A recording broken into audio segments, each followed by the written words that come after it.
I want to talk to you about Love for Love's Sake. I just learned about this show this week. I finished watching the show this week, and I have to talk about how much this show reminds me of Black Mirror. I will explain, and how much I think the Korean BL market is going to be giving the Thai market a real run for its money because they're really up in their game.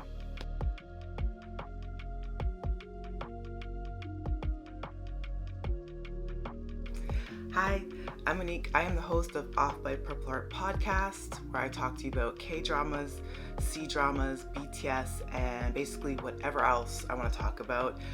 I want to talk about Love for Love's Sake. This is a BL that I literally just finished this week. It's 8 short, sweet episodes, and I think it did something really unique. I have to say, first off, this might seem like a really weird comparison, but I think if you're a huge fan of the Korean BL Semantic Error, which I know is pretty popular, and Black Mirror, I think you'd really love this show because I feel like this show kind of melds the feels of both of those together really well. With Semantic Error, it's more about the archetype of the characters, where you have one more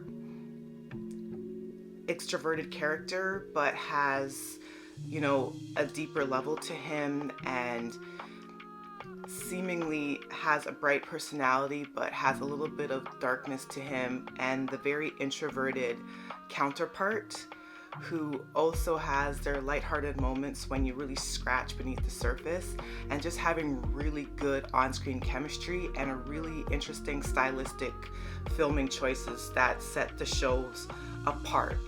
Like Semantic Error has a very, interesting color palette, and it very much has its own identity in the styling, not even just like with the wardrobe and the music, but the editing as well. And I believe, Love for Love's Sake has that as well. I also mentioned Black Mirror, which seems like a little bit more out there as a choice, but I don't mean the Black Mirror episodes that get super dark, like if you're familiar of the episode Shut Up and Dance, not in that sense, but the more lighthearted Black Mirror episodes where the whole premise of Black Mirror of the show is to basically hold a mirror to society, and it does a lot of commentary on human behavior with the advent of technology, right? That's like the basic premise of Black Mirror, and that technology piece can definitely has its sinister elements, but there are episodes that are a little bit more lighthearted, and I feel like this show kind of straddled the line of that really, really, really well. So it would be lighthearted, it would be fluffy, but it would have moments that would kind of leave you off kilter and like plunge you right into the world with the lead characters, which I just really enjoyed. It really took me for a surprise.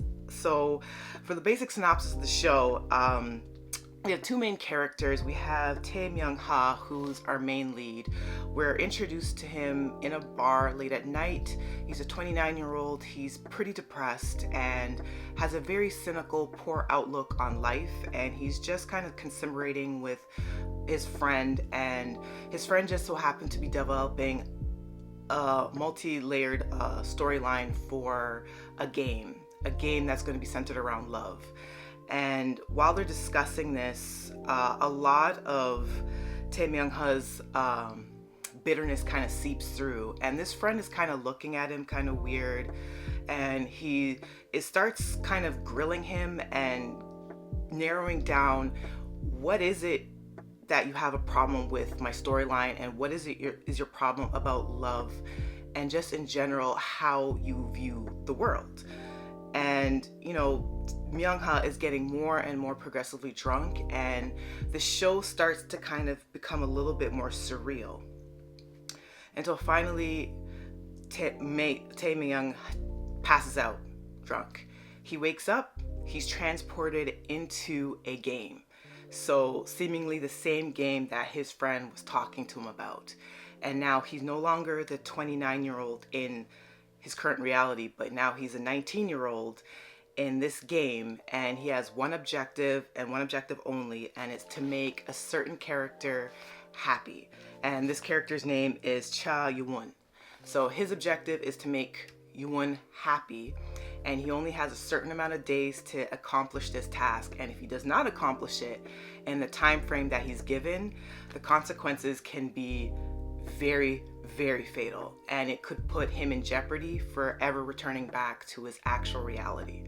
So it's a very cool concept for the show. I really commend the actors. First of all, I think the actor's name is Taevin, who portrays the main lead. His interpretation of Myung-ha is really, really good. He does a lot of acting with his eyes. He's extremely expressive, and he's believable as a 29-year-old who is weary about the world, who is beaten down, and who is just suffering from depression and just overall has a really poor outlook on life. And he also does a great job being this 19-year-old high schooler in this high school setting and being in this very surreal world that is very real, that has a lot of references to his real life and people that he's known in his real life, including his grandmother, who had passed away in his previous life as a 29-year-old. It's also really cool because we also meet the character Yewon, who is to be his love interest. He has to gain the fondness of this character, and you see a lot of actual game prompts throughout the show that tell Myung-ha tasks that he has to complete. And you're really buying into a lot of this mainly because of this actor's performance of Myung-ha. He's just really, really good. Very expressive. There's a scene in particular as well that the show kind of shows you that the game is kind of on unequal footing. So there's a lot of system errors that pop up while he tries to complete this mission and get his bearings.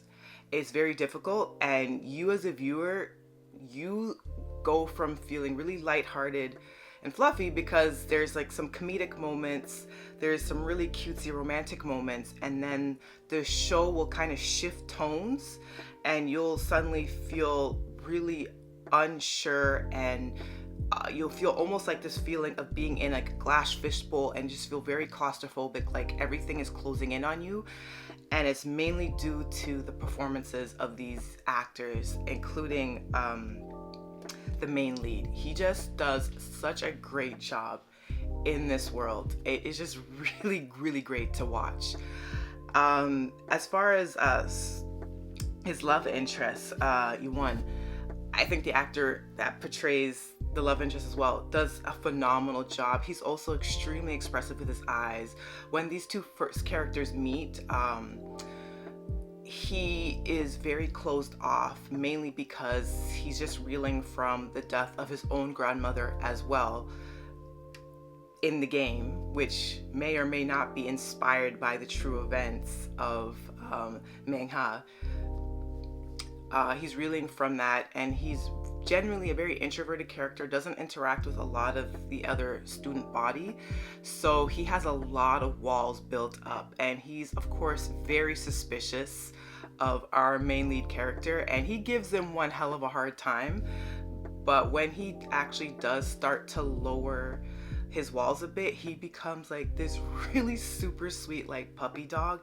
It is just like the cutest, most adorable love story. It just is insanely cute, and you get plunged into it and you root for their romance. And you also meet a lot of side characters as well that also are really charismatic. You meet two other main characters that fill out the main cast. They both have their functions in the show as well. And what's interesting is, even though this is a game and we see a lot of the show through the perspective of Myung-ha, we actually do get to see the side character stories. They have their own little worlds as well. They have their own storylines, their own motivations, and it's actually really cool.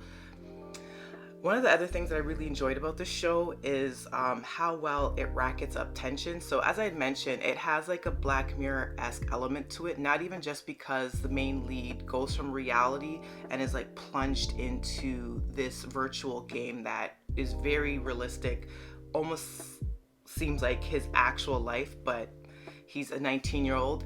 It, to the point, has a lot of system errors, so the game does not run smoothly. And throughout every episode, there is that little element of darkness that you know that the character, he's running out of time, and it becomes very tense. And there are some really great semantic moments where you, as a viewer, are like plunged into it. And it's edited in a way that it keeps you kind of off your feet. Like, as the stakes get higher and Myung-ha finds himself not only just wanting to win the objective of the game, but actually getting immersed in it and truly beginning to have feelings for Yewon. The show kind of randomly will go from like night to day and have really odd editing choices, but I feel like this was stylistic for a reason, and it's supposed to make you feel a little unkilter, because we're constantly reminded that this isn't actually reality. No matter how much this seems real, it's not real, and there's actual consequences for not following out with the tasks that are prompted of our main lead. And I feel like the show, all the way up to episode 8, just is able to straddle that fine line really well. It also does a really great discussion about the pursuit of happiness and about depression, and even goes into, you know, suicidal ideation, and it goes into other things. I don't want to give away too much. I tend to give away a lot in my reviews, so I'm trying to keep things vague, but episode 8 in particular, the last episode, really dives into the mental health of our main lead character, and his performance is not only spellbinding, but the music choices, the sound editing, there's a lot of little subtle things that this show does to kind of sync you up to the reality of how he feels and the surrealness of the consequences of the game, which isn't reality as well. It just melds everything together really well. It's just probably one of the most clever shows that I've watched in like the BL genre, and I genuinely think that even though the 8 episodes told the story well in the timing that it needed to, I wanted more episodes from it, but I also understood why the show was at the runtime that it is. So majority of the episodes are under 30 minutes. I think the final 2 episodes probably had the longest runtime. I think the last episode was just shy of 40 minutes, but the episodes are pretty easy to binge. I just finished watching it this week, and I think if you're into BLs, or if you're just someone that just wants to see really great acting, really great love story, and you like a Black Mirror-esque episodic show, but also enjoy some romance and want to be really charmed and fall in love, I think Love for Love's Sake is really great. And it shows me that the BL market is just getting that much better. Like, there's been some really great shows that I have watched in the last little bit. I don't review everything that I watch. Like, I don't talk about all the shows that I watch, but I'm telling you, I've watched some pretty stellar BLs, and I'm hoping that the GL market will kind of rise up as well. But things are looking really promising. Anyways, that's it for this episode. Thank you so much for tuning in. If you're watching this via YouTube, I really love you. Thank you. If you're listening via Spotify or Apple Podcasts, I really appreciate you as well. I'm testing out new mics, so we'll see how the sound is. I'm hoping that it will get a little bit clearer, but we shall see. But until the next episode, and believe me, I have a lot down the pipeline. January and February are pretty stacked up. As I'm filming this, it's like February 2nd. So yeah, there's a lot still coming out. So K-dramas, and I have some C-drama recs that I have to get to. And there's definitely going to be a lot more BLs that are coming out. There's like so much coming out right now. But until all of that, I hope you have an amazing rest of your day. Till the next one. Bye.